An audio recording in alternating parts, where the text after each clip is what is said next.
Hello and welcome to a brand new season of Circle Time, the Early Years podcast with me, Glenn Denny. Now, I'm delighted to be joined on our very first edition of this new season by a former reception teacher who's now a lecturer at the prestigious Norland College in Bath, who has a specialist interest in self-regulation in the early years. Welcome to the podcast, Vince Macleod. Thanks, Glenn. Nice to meet you. Thanks for having me. You're very welcome. So, Vince, kind of talk me a bit about your kind of like background in early years, first of all. Yeah, well, I trained in early years and Key Stage 1. And my first job was actually in year 1 as a class teacher. And before moving into reception. And this is where I first started getting interested in, I didn't know it at the time because self-regulation wasn't part of the early years framework then. Nor was it part of the national curriculum. I mean, it still isn't. But it was this sort of thing that I started becoming interested in. I just started noticing behaviours in children, which I wasn't quite sure if I could explain and understand. And I was coming from a position of trying to understand and trying to help. And at the time, a lot of the terminology was around managing behaviour rather than understanding behaviour. And that just didn't quite sit right with me. So when I moved into reception, the new early years framework came about and self-regulation was included there.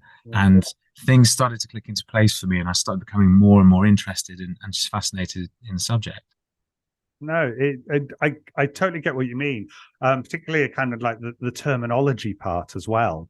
I remember many years ago in one of my earlier settings that I was in, we had what was called the care and control policy, which when I think about it now, I mean, I don't just cringe. I basically want to hide from the planet. When you think care and control, the two don't go, you're either caring or you're controlling. Which one are you? And it's a good thing that the earliest terminology has kind of developed into this term of self-regulation, which I think is empowering as well. Absolutely, yeah. And thankfully, the climate is a lot more focused around well-being now, and that's more of a focus for a lot of people, a lot of settings, which is great. I think it certainly goes some way to helping each individual child to become to feel fulfilled and that they are having a positive educational experience. Mm-hmm. I think so as well. And I think more is being understood about it, particularly when it seems to be paired with neuroscience as a sort of terminology. And it's almost like the neuroscience is kind of overpowering it slightly, but the self-regulation is still there. And I think, do you feel that you need one to have an understanding of the other, or could you have, understanding of one or the other? I know, tricky one, I know.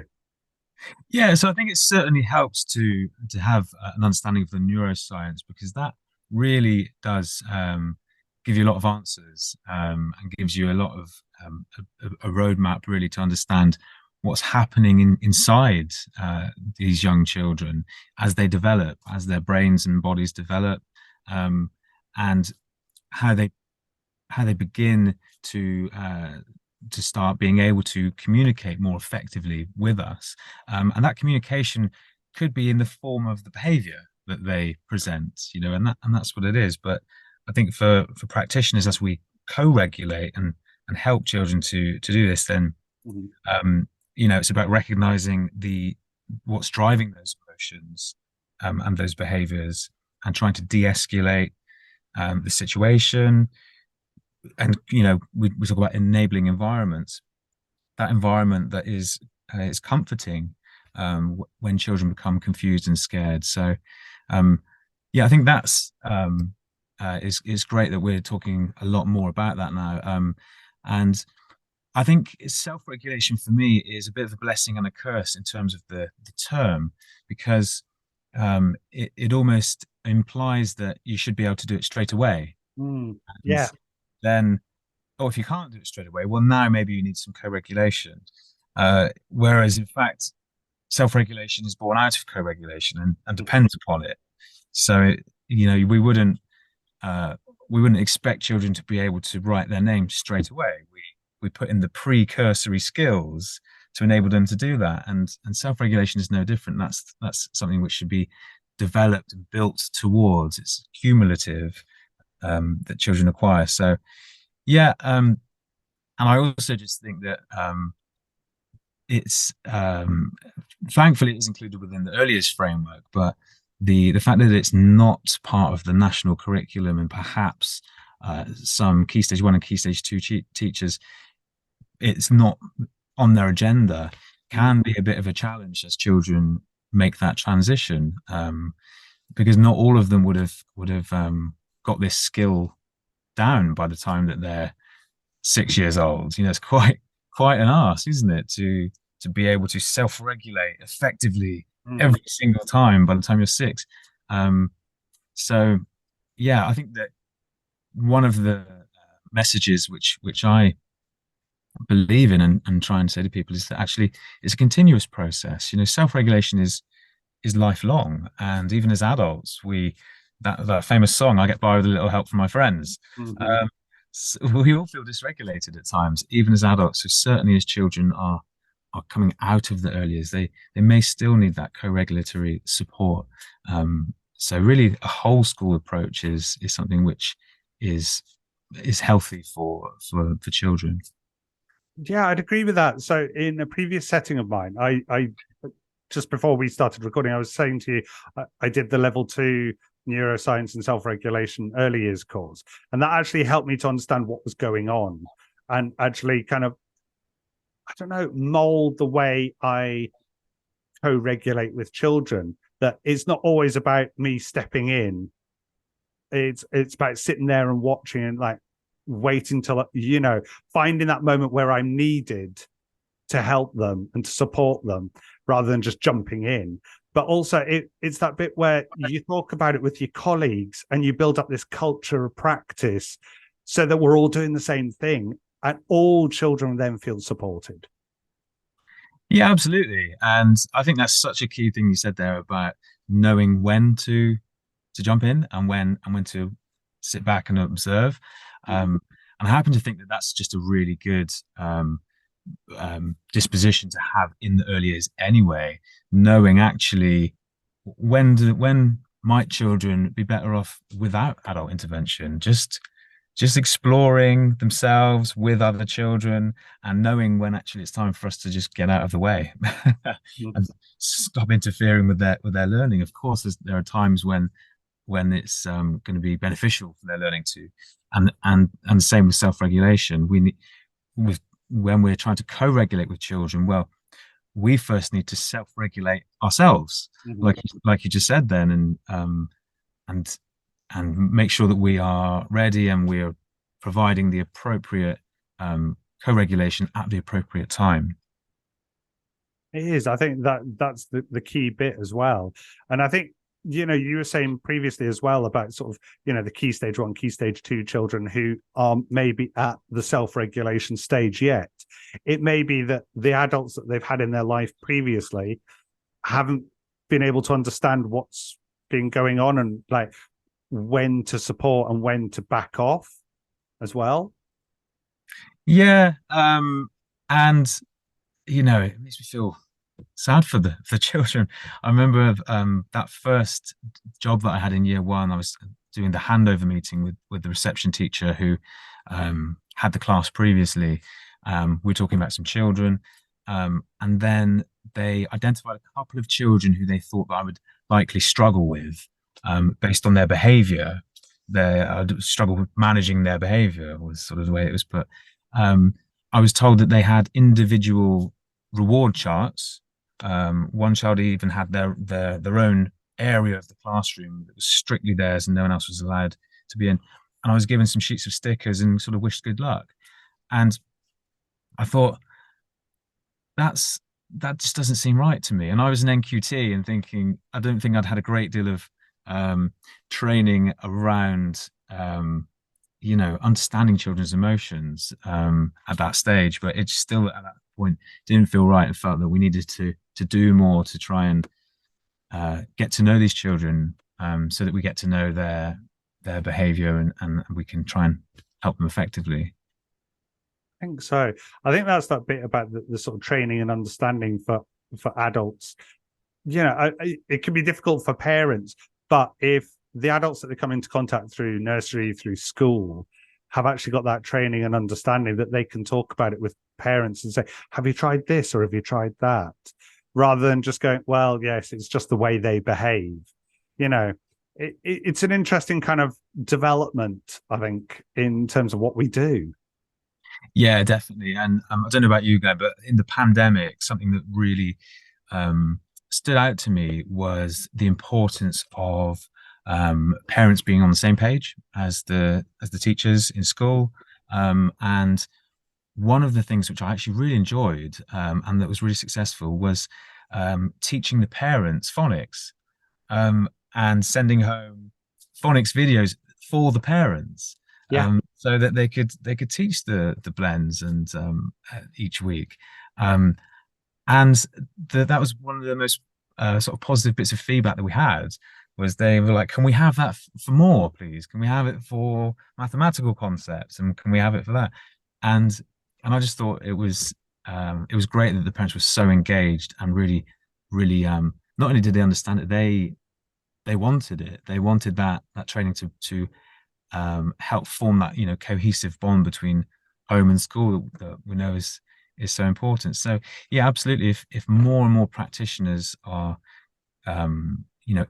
trained in neuroscience and self-regulation, then I think that it just becomes part of, like you say, the natural discourse when you're speaking with parents and colleagues, and it just becomes the ethos, in the school and in the community, which can only be a good thing for me.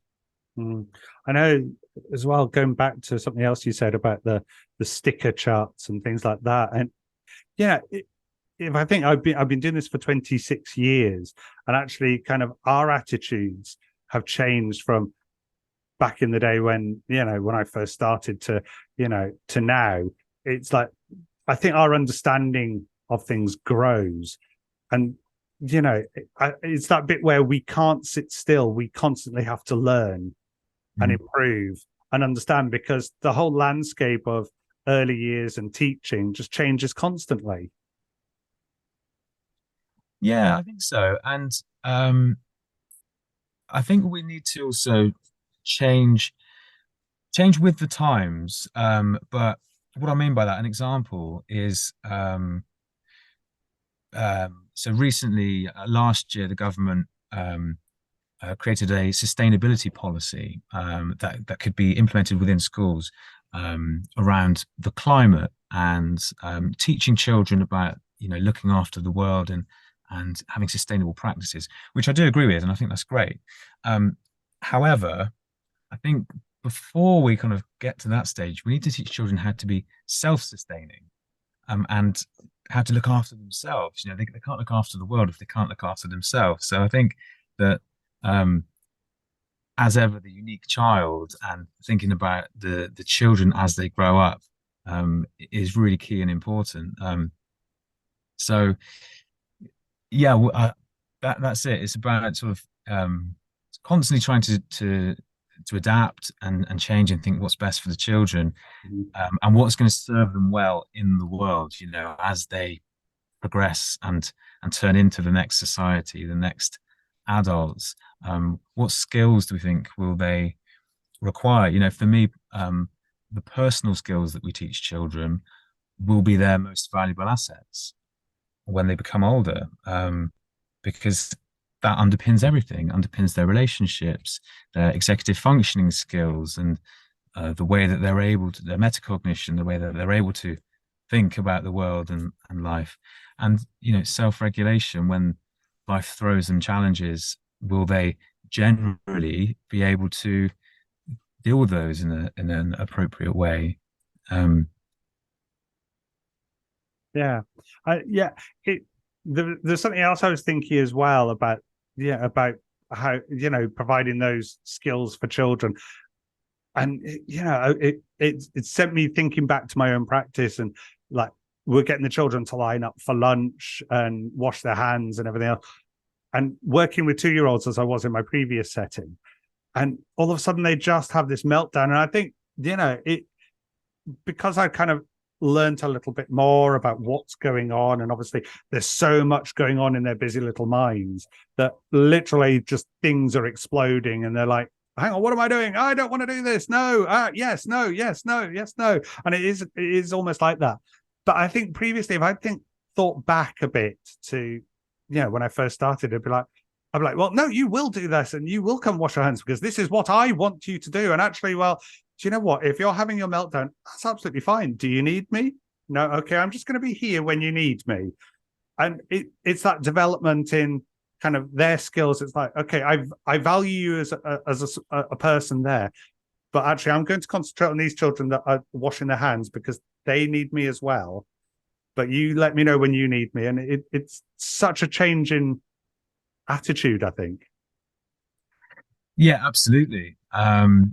And like you say, it's that feeling comfortable in yourself, comfortable in the knowledge that you can recognize what's happening with that child, and that they are going through all those complex thoughts and big emotions, which they need practice dealing with. It's not easy. I think it's so easy for us to forget, and probably it's even harder to remember what it's like at that age, because we've got our adult views and that adult lens. And it's like when you first learn how to teach children about maths and counting sequentially, quite hard to realize that's to put yourself in that mindset, isn't it? Because you almost can't do it, because things just happen automatically in your brain. Yeah. The same with reading and phonics and that sort of thing. But the same is the case for self-regulation, for dealing with these powerful emotions, for organizing their thoughts, and for creating successful relationships. Really tricky and challenging. So, like I say, as adults, we need to self-regulate ourselves, Mm-hmm. realize that it's not a challenge to our authority, which certainly it can feel like at times, can't it? It can feel like a direct defiance of what you've asked them to do in front of the other children and in front of the adults. And yeah, we have to just be secure enough ourselves. We have to model this good behavior. We have to. It was much harder for children to learn to self-regulate if the trusted adults around them are not modeling how to do it themselves, in their behavior. Yeah, So absolutely. It's one of those things as well. Like you quite often see some parents as like, a child starts to become upset, so immediately they swoop in and pick them up and cuddle them and everything else. But like you say, they need to experience that emotion and what it feels like. And I think it's about being brave, isn't it? Like, to let them have that emotion. And I find myself, the more I become experienced with just allowing it to happen, is like, it's okay. Yes, you need to feel that you're upset, and I'm here when you're ready. But it can be difficult for parents. I mean, you're a parent yourself, and like, if you see your little one crying, I mean, what's your first instinct between your parent head and your professional head? It's a tricky one, isn't it? it is. And yeah, so my daughter's nearly 2 now, and I've definitely had a new perspective on on working on young children, to be honest, because it does feel different when it's your child, and rather than the child that you love for in a professional way. You have that professional love, Mm-hmm. loving pedagogy. um but ultimately, you say goodbye to them at 3:15 or 3:30 for the evening, and then you see them again. When you're living with that child all of the time, and every decision you make influences their life, and you have that neurological connection, with them as well. Mm-hmm. It's different, and that's, yes, definitely, like you say, it's that pull between your earliest practitioner, what you think is best practice and what you should be doing, and that parental instinct. So yeah, I try for my earliest practitioner to win out mostly. But yeah, it's absolutely difficult. I think um what you're saying there about letting it happen. This is where, for me, the whole school approach is so important, because if everyone's on the same page, if everyone knows, the plan, if you like, for when children are experiencing certain things or feeling dysregulated, and the parents are also, that's means that it can happen a lot in a much more free way, and an adult coming in without context isn't sort of judging that situation. And I think that then goes hand in hand with you feeling more confident to let that happen. So yeah, I would agree that children, they need to experience it, and they need to name those feelings. This is where, we need to coach them through through doing this. We need to have all of these different co-regulation strategies, including coaching them through their emotions and naming their emotions, so that they can learn from it, just like anything. Absolutely, it is. I mean, and for a child as well, it can be quite that it's almost like what I'm trying to say, like not quite a roller coaster, but it's just something that just keep going. It snowballs. That's kind of where I'm going. It's like this small emotion builds, and then that scares them. So then there's a bigger emotion on top of that, and then they're like, oh my goodness, I can't control myself. And then there's another emotion on top of that, and it's like it's okay, it's like that point where you think they literally cannot control themselves anymore. I need to step in, and it's like, I'm here. Okay, take my hand. Let's breathe. Let's slow it down. And it's that being aware, being present, and knowing the child that you're caring for as well. Yeah, absolutely. Yeah, knowing the children, having that strong bond with them. This is where, the attachment awareness comes in. Um, Letting all children know that they're valued, Mm-hmm. and that they're part of a community. They are respected. They're known. That they belong in this environment is really key. That they have some autonomy in this environment to learn in a way that they want to learn the things that they want to, um, and to feel competent, actually, to have successes in the things that matter to them. So, all of these things combine to create that conducive environment for children to feel comfortable and secure. And that as a baseline is what will allow them to build all these experiences, and to learn. Mm-hmm. I think so. And it's difficult, but I think it do you feel it's one of these things that has to happen from a very early age? Like when a child begins at nursery, it's that understanding that it's okay, and just that gentle start has to kind of happen to be able to build through the stages of co-regulation to self-regulation.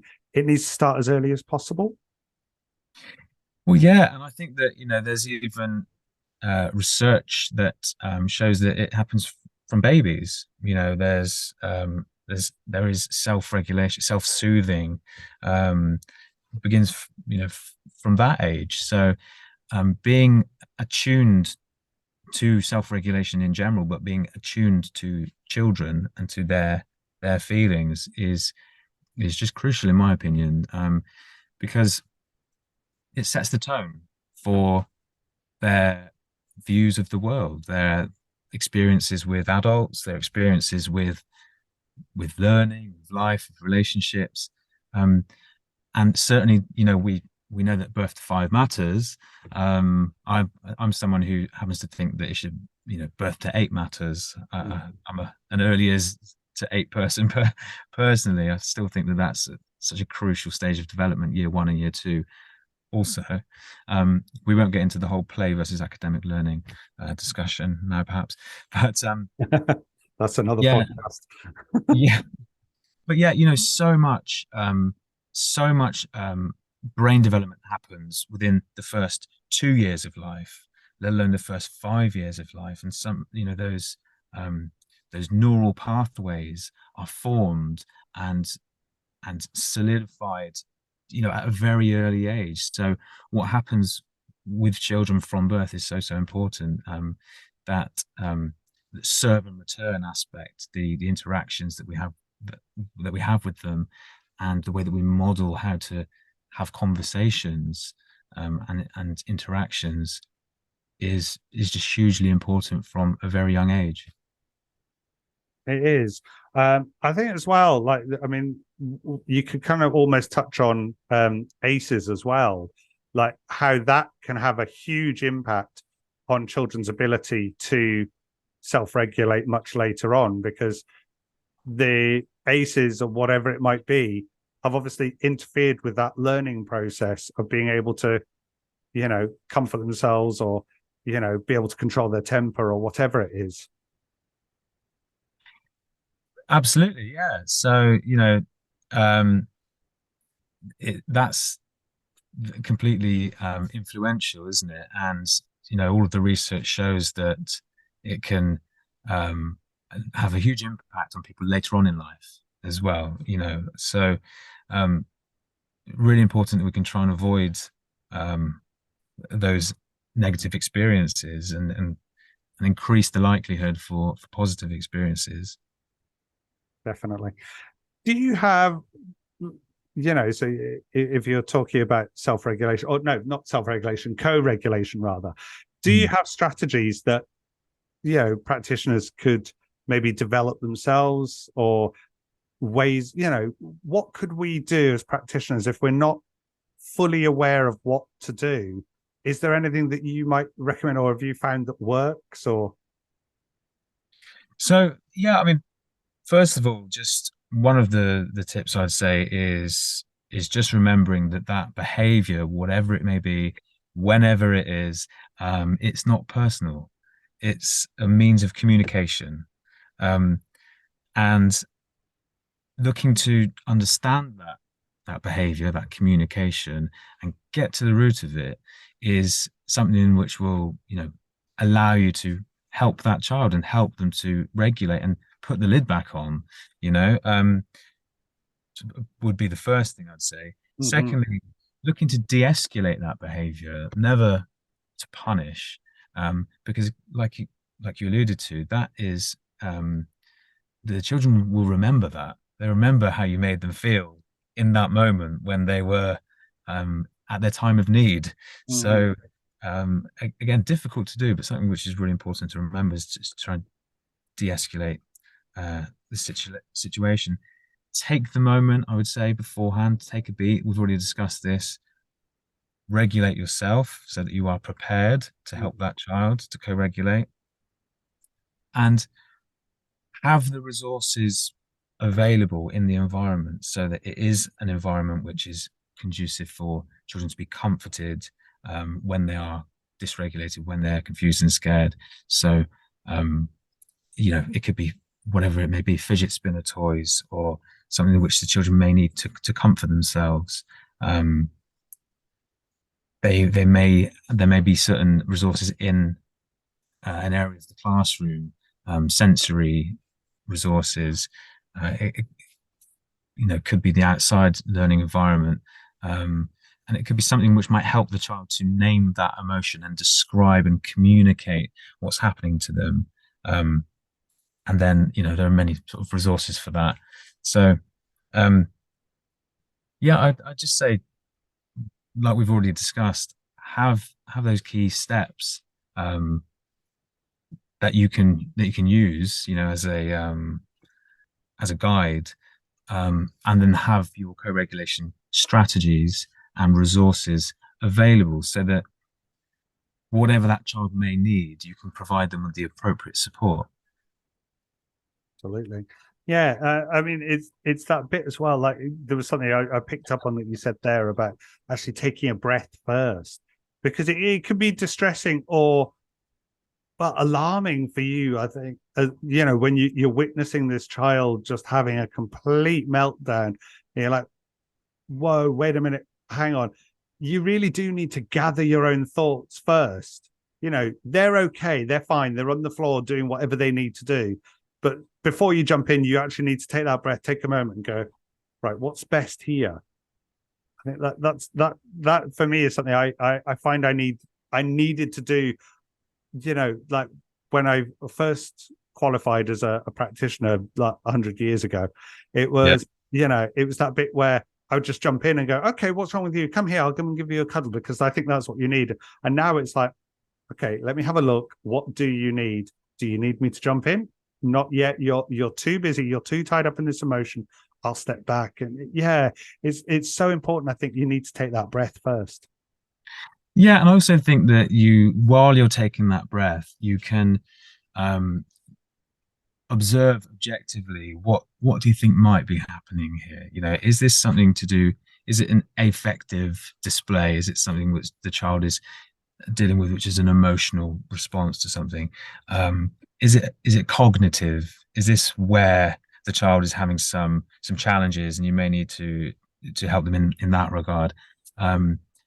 Is it something to do with the environment that is causing this? And equally, is it an affective display which is going to help them? Is it like say that hug, or that positive affirmation that's going to sort of help them, or just being that person to listen to? Is it something which is cognitive that can help them in terms of helping them to build that executive functioning skill that they're perhaps requiring at the time, or is it something in the environment? So having strategies like that, I mean, that's something that I use, and just affective, cognitive, and environment. I was going to call it the ACE framework, but it kind of ACE is already taken, and that's kind of got a different connotation, hasn't it? So it really does. Well, Vince, I'm going to say a massive thank you, because unfortunately time is against us, but thank you so much for taking the time to come and talk to us on the podcast. Thanks, Glenn. Thanks for having me.